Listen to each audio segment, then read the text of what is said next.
Hello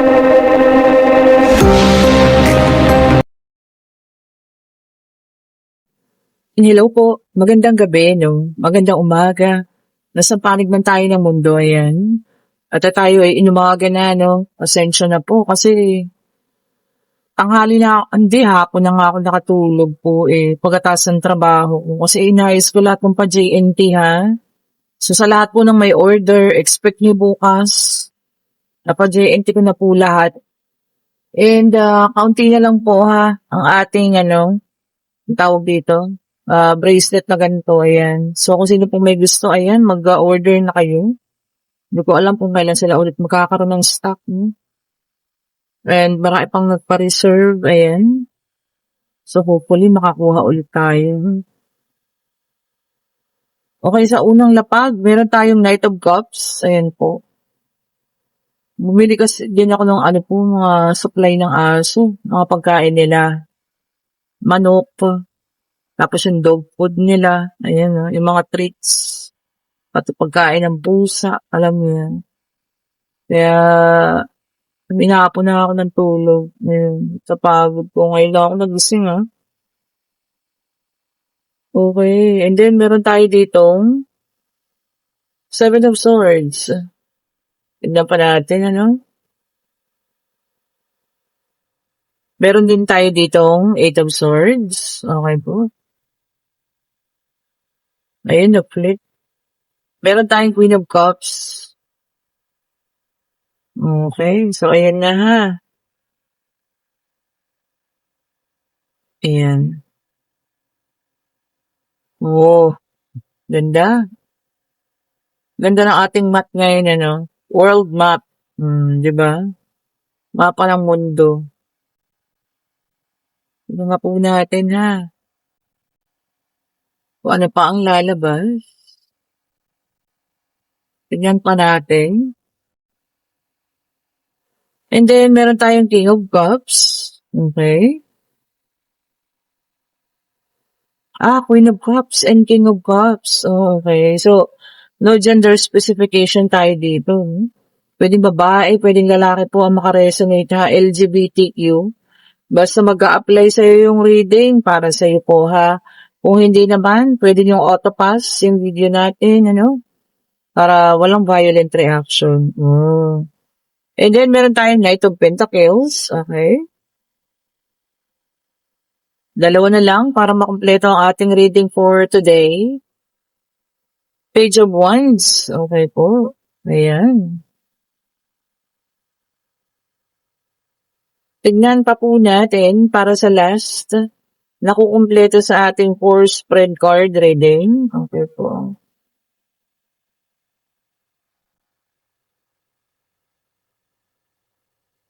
Natutuwa naman ako kasi tuwan-tuwa yung mga aso sa mga tricks nila. Alam niyo yun? Lalo na si People. Saglit na saglit lamang yung treats sa kanya kasi napakalaki niya po. Ayun. The Hangman, meron din tayo, no? So, ayan, kompleto na po ang ating, card. So, meron nga tayong, King and Queen of Cups dito, no? Mga ma-emosyonal na tao, ayan. Feeling talunan sa ngayon, ano? Siguro nagkaroon tayo ng, problema. Feeling ko this is buhay, ganyan, ng mga hamon sa buhay natin, ano? Nagkaroon ng parang feeling niya na pagkatalo. Siguro yung cycle ng hirap or ang tawag dito, pagiging mahirap or mahirap yung pinagdadaanan, parang yun yung lagi yung nararamdaman, no? So kung nakikita mo, masipag naman, kasi nakikita natin dito, no, may Page of Wands, ayan, no. Kaya lang yung swerte sa ngayon, hindi pa siya nakastagnant lang o nakahinto. No, yun yung nakapagpaisip sa kanya, bakit masipag naman siya pero walang pagbabago. Ito na nga, nandito ang ating Page of Wands. Okay po. Patungo ka na. Ayan, ha. Patungo ka na para sa pagbabago ng iyong buhay, para sa pagbabago ng iyong pangarap. Ayan, ha. Kung sino man yung rito, no, sobrang emosyonal na parang palagi na lang ang bigat-bigat ng dating sa kanya. ng mundo, ayan. Eto na po ha, magbabago na. Iikot na ang ating kapalaran. Kumbaga, siguro tapos na rin ano, yung cycle na sobrang bigat ng buhay. Kaya eto na. Tignan niyo ang Page of Wands, no? Patungo niya siya. Hawak niya pa yung wands, no? At nakita niyo ba yung wands? May mga tubo, may mga usbong. Ibig sabihin po, eto na. Magbabago na yung kapalaran, uusbong na yung para sa'yo. Oh, i-claim nyo na yan ha. Kasi nagiging emotional na no? Parang lagi na lang ganito, ganito, ganun. Parang wala nang pagbabago. O, di ba? Tama naman. Pero eto na po ha. Sabi nga hindi naman tayo palaging nandoon sa ganung sitwasyon. Hindi naman papayag ang ating Panginoong Diyos dyan. O, di ba? Siyempre magbabago at magbabago yan. Medyo siguro nga natatagalan, ganyan, kasi nasa sa atin din naman. Baka naman kasi kapag meron na tayo or nakahawak man tayo ng pera, wala tayong control. Lampas-lampasan, ubos-ubos, 'di ba? Nakakalimutan magsabi. O, ganun po ha. Be responsible din naman kasi. Okay po. And then, Queen of Wands, fire sign, Aries, Leo, and Sagittarius. Ayan. Sabi niya rito, determination. Oh, ayan ha. Lakas ng loob. Ayan. Yun lang ang baunin natin palagi, Kung ano man yung ating ginagawa. Sabi nga, determination po. Kasi pagka gusto mo talagang umahon, pagka gusto mo talagang umalsa yung buhay mo, talaga naman pong gagawa at gagawa ka ng paraan. O, 'di ba? Wag na wag lang din nating nakakalimutang humingi ng tulong, magdasal sa ating Panginoon. Oh, yun lang yung formula dun Sabi nga determination, tapos yung paghingi ng tulong sa may kapal, yan ang mga formula para alam niyo yan, umalsa yung buhay natin, umayos. And then, meron tayong Two of Pentacles, Earth sign, yung kanina fire ha, Aries, Leo, Sagittarius, Earth sign, Taurus, Virgo, and Capricorn, ayan. Impatient, yun na nga, yung kasi karaniwan nakakaramdam na ng pagkabagot, nawawalan na ng pag-asa, naku, wag po, ayan. Sabi ko nga habang buhay, may pag-asa tayo ha. Hindi po pwedeng ganun ang buhay natin. Iikot at iikot po ang kapalaran. And then, meron tayong the High Priestess, water sign. Okay po. Sabi niya rito, sa subconscious mo naman, kumbaga, at the back of your mind, alam mo naman na magbabago rin. Oh, ayan ha. O, diba? Kumbaga, siguro sinasambit mo lang, hindi, magbabago rin ito pagdating ng panahon. Yung kumbaga, lagi mo lang yung sinasabi, pero hindi mo naman siya inaano sa isip mo, Baga, parang nasasabi mo lang. Lagi lang siya nasa likod ng isip mo. O, yun ha. Kita mo nga, alam mo naman pala O, diba? Alam mo po na magbabago at hindi tayo palaging ganun. And then, meron tayong Ten of Wands. Ayan. Ang galing na ito ha. So, meron tayong fire, earth, water, fire ulit. Ten of Wands ha. Sabi niya rito, Sabi niya rito, hard work. O, yan ha. Baka marami ka din masyadong binibitbit sa buhay. O, hindi ba? Hindi lang yung responsibilidad mo sa sarili mo, baka pati sa pamilya mo, ganyan, Kaya yung feeling mo ang bigat-bigat. Oh, 'di ba? Enjoyin lang po natin ha. Enjoy life. Isa lang ang buhay natin. Huwag tayong mag-focus sa mga bagay na hindi natin kayang gawin, pero yung kaya natin, diyan tayo mag-focus. Oh, 'di ba? Mas maaaring diyan tayo lalago pa ha.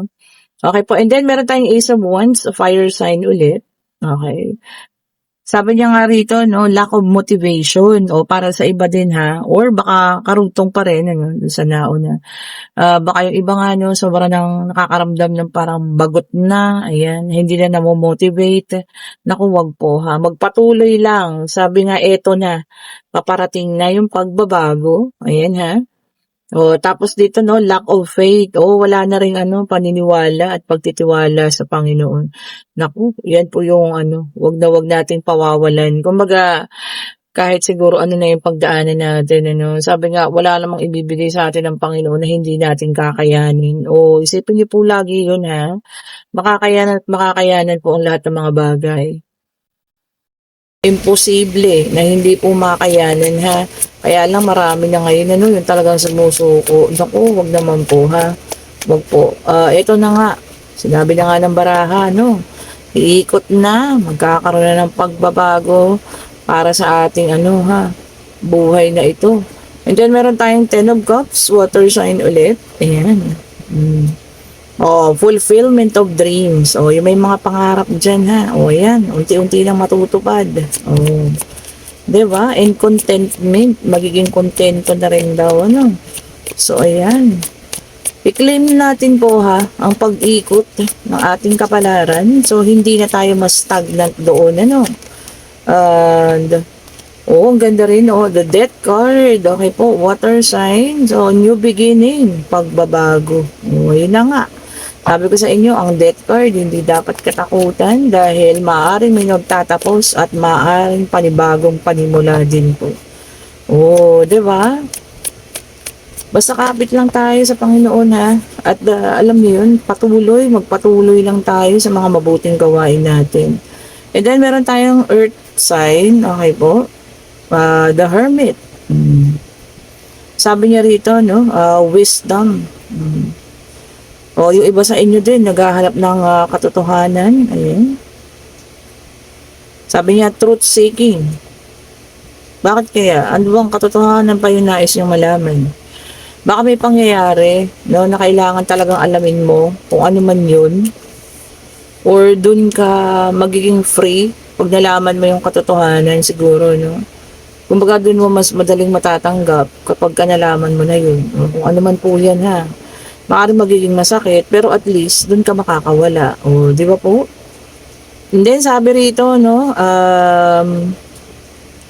lahat daw ito ay test of faith. Kung ano man yung nangyayari sa'yo ngayon ha, whether sa love, sa financial, sa buhay, o kung ano man yan ha, yan daw po ay mga pagsubok lang, test of faith. Di ba? Pagsubok ng ating Panginoon, ano, para sa atin. Yan ha. Kung ano man po yung pinagdadaanan nyo ngayon, pagsubok lang yan na kayang-kaya nating malampasan po. Diba? Sa Panginoon lang tayo kumapit, ano? Alam ko lahat tayo may pinagdadaanan, lahat tayo nagdaan sa kung ano man, ano? May katapusan po yan ha. Hindi po pwedeng nandyan lang. Diba? And then meron tayong Eight of Swords, air sign. Ayan, nagkakaroon na ng mga negativity. Yun lang. Siyempre, pumapasok na yung mga negativity pagka nakakaramdam tayo ng ganyan. So, sana wag nating i-allow, no, na maging ganun. Positive pa rin tayo sa buhay, no. Nakakatuwa yung mga taong, alam niyo yan, kahit nakakaranas na ng sobrang hirap. Pero positibo pa rin, ano. Yan, ang gusto ko. Maganda po yung ganun, ha. Always be positive. Sabi ko nga, positivity attracts positivity, while negativity attracts negativity. Okay, ang ganda, no? Yan ang mga gusto kong quotation. Alam niyo yun, yung alas 12 na mag-aalauna na nga. Pero ngayon nabuhay ang aking dugo. Buhay na buhay po ang ating dugo. Talagang po ako night person. Yan Hindi ako morning person siguro dahil sa trabaho na din. Kaya kadalasan tulog tayo sa umaga. At ito na ang kukumpleto sa ating deck of cards. Ayan po lumabas lahat na. Sa mga nagtatanong, no, kung ito ba ay piling zodiac sign lang, hindi po. Lumabas na po lahat ng ating zodiac sign. Okay po. King of Swords, naka-river. River na naman, naka-reverse. Okay po. Yung iba sa inyo, no, dinidisregard daw yung mga, alam nyo yon, mga payo ng mga tao. Kumbaga hindi kayo nakikinig. Kumbaga may sarili kayong ngayon, mundo ngayon. Naku, minsan nakakatulong din naman yun. So minsan, timbangin natin. Kumbaga, nasa hustong pag-iisip naman na tayo kung tama ba yung kanilang mga, alam niyo yan, sinasabi sa inyo. Kung hindi naman masama, siyempre, tanggapin natin. Pero kung hindi makakabuti, ayun nga, never mind. Diba? Nasa sa inyo naman po yan. Alam niyo na kung makakabuti or hindi po. And kung kayo ngayon nasa situational reading na sobrang bigat yung nararamdaman sa ngayon, eto na, sabi ng baraha, iikot na, matatapos na kung ano man po yung pinagdadaanan mo ngayon, ha. Oh. Eto, hingi na tayo ng numero. Ano kayang numero ang ibibigay ng ating card ngayon? Ay, meron ang aga. Number 6, o The Lovers. Di ba? May baon ng ating The Lovers. Number 6. Hingi pa tayo. Baka meron pa, ha? Ayan po. Salamat po sa lahat ng mga nagpapasalamat, mga tumatama po. Ayan. Salamat din po sa inyo, ha? Ayan. At pinakikinggan nyo yung ating labas ng baraha. Diba? Tignan nyo to. May The Lovers na. Meron pang 2 of Cups. May number 2, ha? 6-2. And meron tayo ditong 6 ulit. 626. Ayan. 626 po, ha? 626. Tignan pa natin kung meron pang isa. And number 18. Wow, napakaganda, no? Number 18. 626, 18. Apat. Madami-dami ngayon, ha? 626, 18. Bahala na po kayo dyan kung paano nyo siya aayusin, ano? And ngayon, pwede na kayong magtanong pag-travel. Ayan. Pag-ibig, financial. Basta sa answerable ba yes or no? Ay, ang bilis. Sa ngayon po ay no pa, ha. Ang kasagutan kung ano man yung tinanong ninyo. Napakabilis kasi. Ayan, ha. Kaya kapag tanong kayo, ha, pasensya na. No po ang kasagutan. And ayan, sabi niya naman, marami namang possibility na mangyari. So, kahit no po yung sagot niya, multiple of possibilities. Di ba maganda rin? So, ibig sabihin, kung hindi niyo makukuha ang isang bagay na yan na tinanong ninyo, marami pong possibility pa na maaaring mangyari. Di ba maganda? Ayan, uulitin ko po sa mga nais mag-order ng ating powerful crystal combination bracelet. Ayan. Meron na lang tayo dito yatang 1, 2, 3, 4, 5, 6, 7. 7 na lang po, ha.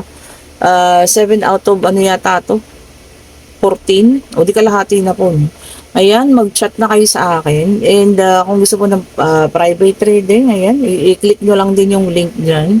Ako lang po yung naglalagay sa comment section. Ayan, i-click nyo na lang yan at kayo makakausap ko. Dahil gising ako ngayon, pwede ko kayong makausap ngayon po. Bukas po may humabol kasi ng mga evil eye. Ganito, sing-sing. Tsaka bracelet at kwintas. Ayan. So, magpapa-JNT na naman ako bukas ng hapon. So, kung gusto yung humabol po ng mga orders ninyo, ha, chat nyo lang ako, click nyo yung link. Ako lang po yung naglalagay dyan. Thank you so much po. And reminder lang po palalo sa mga nagpapa-reading. Ayan. Totoo po, ako po ay payment first. Ayan naman, payment first po talaga kasi po, marami na pong nangloko sa akin.